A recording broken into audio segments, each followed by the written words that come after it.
In this video, I will show you how I create enemies for my game. I will start with a base character from a character library, then move on to cloth simulation. After that, I will optimize the cloth and the geometry, create the textures and set up the rig and scanning.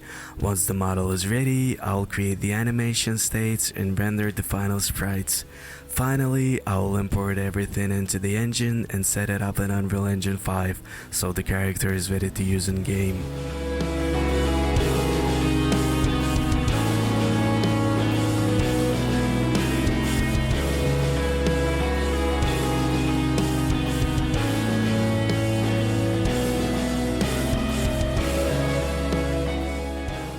Usually when I create characters, I start with any humanoid model that I can find. It doesn't really matter which one, since the model is only used as a base for the clothing that will later be simulated on top of it. Then, without any specific concept in mind, I will quickly sketch out a rough helmet shape or a head covered by cloth, focusing more on creating an interesting silhouette. And when I'm happy with the initial block out, I move on to cloth simulation. When it comes to cloth simulation, I don't really stress about whether it behaves realistically or not. I just make sure it looks cool visually, and that's good enough for me.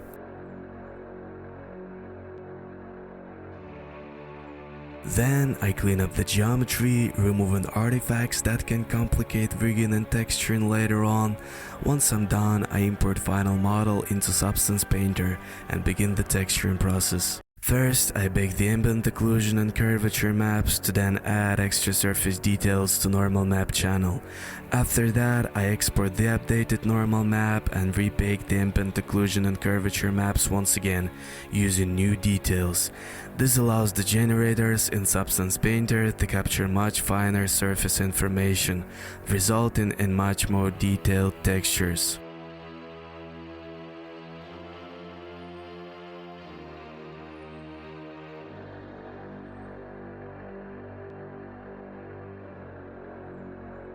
With the base maps in place, I add some color, a few small details, metallic elements.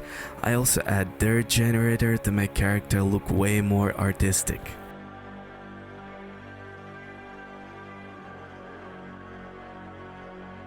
Next, I move on to rigging the character. The first step is creating the joints for the main body parts and limbs. Once that's done, I usually spend some time refining the skinning to make sure everything deforms correctly.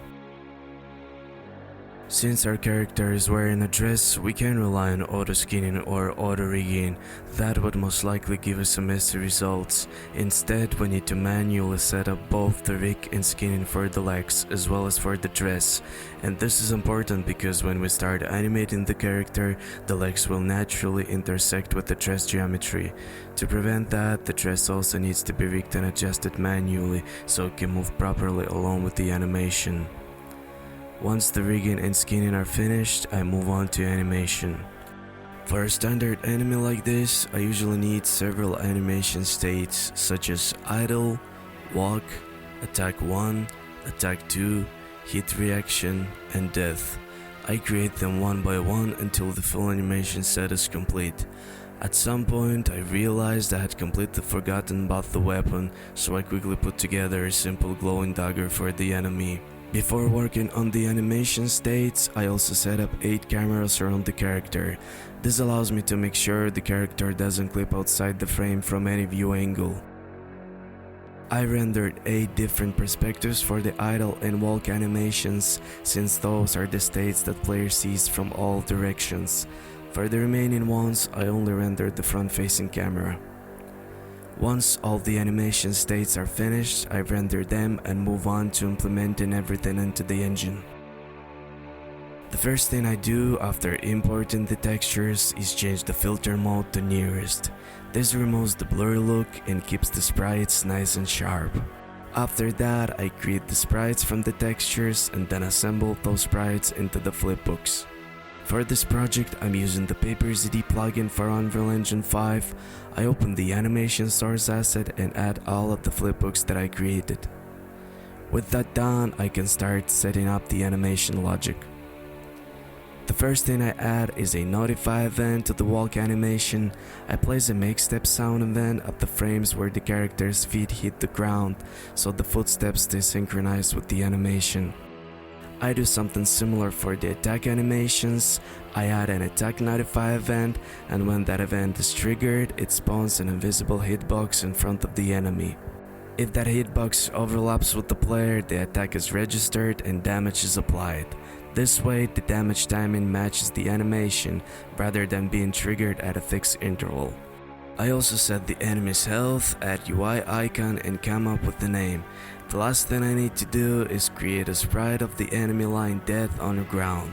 For that, I usually just take the final sprite of the death animation and manually add some blood to it. And that's pretty much it for the character creation process. In the next video, I'll show how I create weapons and implement them into the game.